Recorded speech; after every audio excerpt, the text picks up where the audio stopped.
Hey guys, welcome back. This is going to be a short video. This is the probably final video in the series of Echo power equipment, the Zama carburetors. This video is basically what to do when all else fails. Let me show you what this thing does. So right now I have the jet cranked out as far as it will go. Choke is on, ignition on.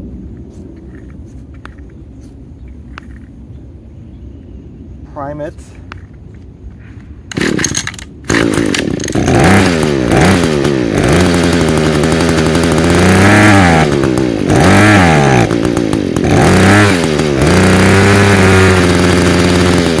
It'll run on partial choke, actually almost full choke.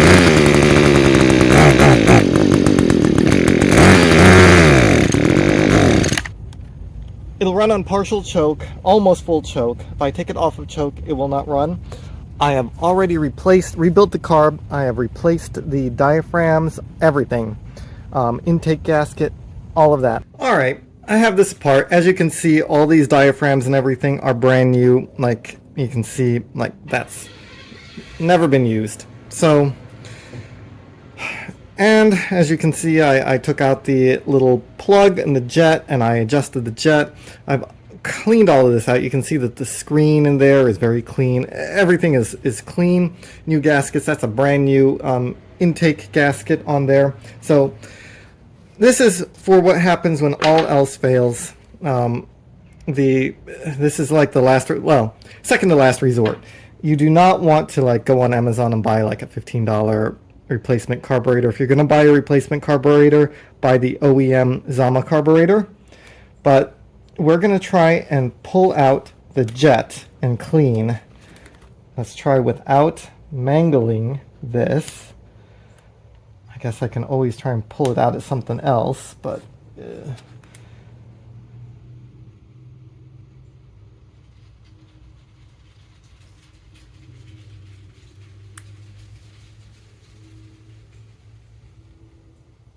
there we go. I got it. Come on. Yes. All right, so you can pull that. You can use little nippers like this to grab it. Don't squeeze too hard because it's brass. You will bend it. I mean, not that that's going to do anything. You can always pound it back in. It'll look bad. But all right, there we go. We have the jet. Let's see if I can get it with this. So I'm going to just pull this jet out. It's already kind of looking, oh, that's the plastic from me drilling. All right, so here we go.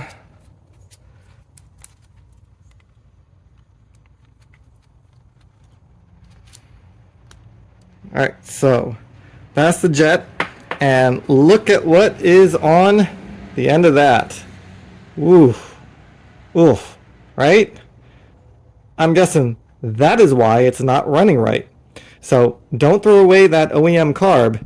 Do this. If you replace the diaphragms and gaskets and it still doesn't want to run right, take the jet out. Let me show you something else. Hopefully you can see it. Focus. Focus there. So there is actually a tiny hole. Can you see it right there? That goes through the center of this jet, which I would assume needs to be open. This one was completely clogged. And so I'm sure that was not helping matters at all. So, see that? See that hole? Yeah. That one. There you go. All right, let me show you something here. Also, in addition to those two tiny holes on the side, there is a hole in the center. And right now I have the piece of wire brush going through that. I don't know if you can see it or not, but in any case, like, I think there it is. You can kind of see it there. It's like a microscopic hole at the bottom of this thing. And that connects like a T to these two holes there. And so I'm guessing if that's not clear, it's not going to work either. So I brushed this off with a brass brush, got all the corrosion off, and then I poked this little hole out at the bottom with a piece of wire from this metal or steel brush, and shot it out with carb cleaner. Now I'm gonna take. Let me show you. I think I'm gonna take this. I already shot. Where is it?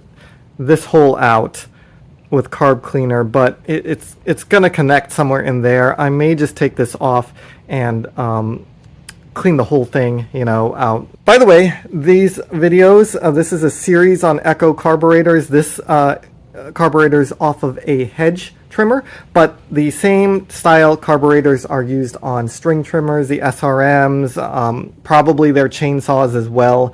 So this can apply to anything. I will put a whole bunch of links in the upper right hand corner linking to some of the rebuild videos on how to rebuild these carburetors, explanations of how they work, some troubleshooting videos on SRM string trimmers, and yeah. The barrel is out, and you see that white tube in there. I believe that is, see that plug there? It's drilled up, and I believe it connects to the jet in there. When I shoot carb cleaner through it, that would seem to confirm that. There's a little bit of nasty stuff in there, not too bad. So seems to be all clean. I'm going to put this whole carb back together, and again, you can see these in other videos. There's another video on an SRM 230, I think, where I show how to do the get the barrel out and put it back correctly, complete disassembly, reassembly. There's an SRM 225 carb video where I show how to rebuild all of this and explain how it works, how it's working. So I'm just going to put this back together off camera, bring you back for the fun part, seeing if it will actually fire up and work, and we'll tune the carburetor. I didn't count how many turns the jet was in or out. I was screwing around with it so much, but we'll fine tune that along with the idle screw and all of that. So I'll show putting the jet back. I'm going to stick the jet back in there. Come on, there you go.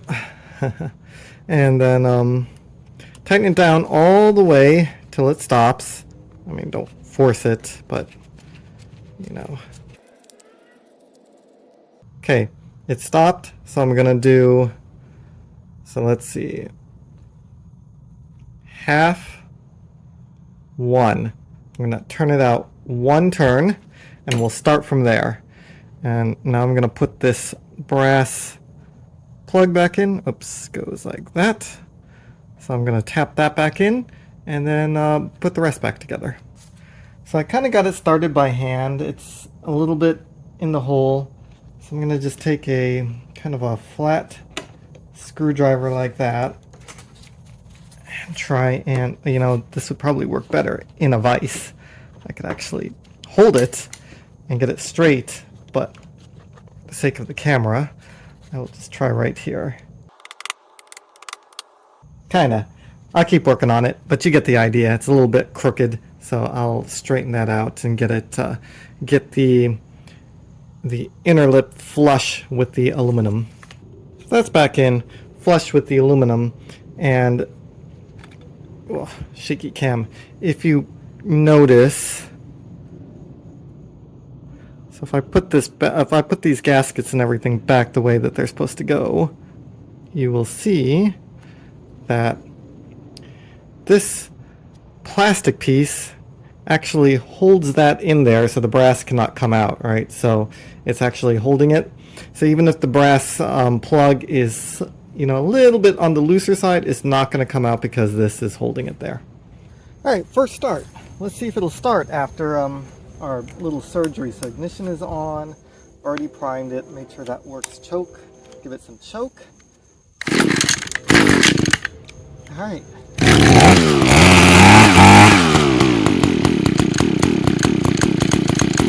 Nice. Let's turn up the idle a little bit. What do we got? And we'll adjust the jet too.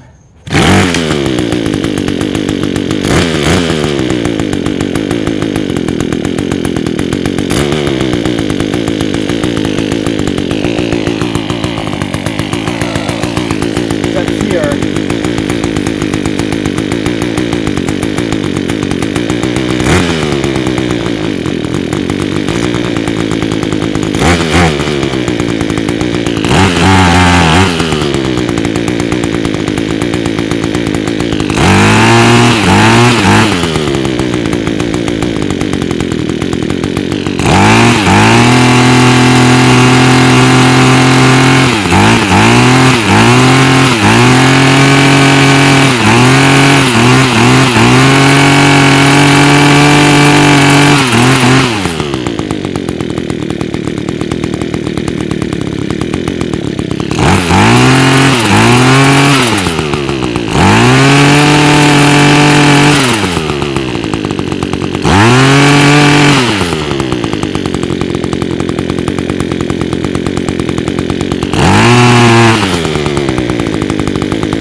I got the air cleaner back on.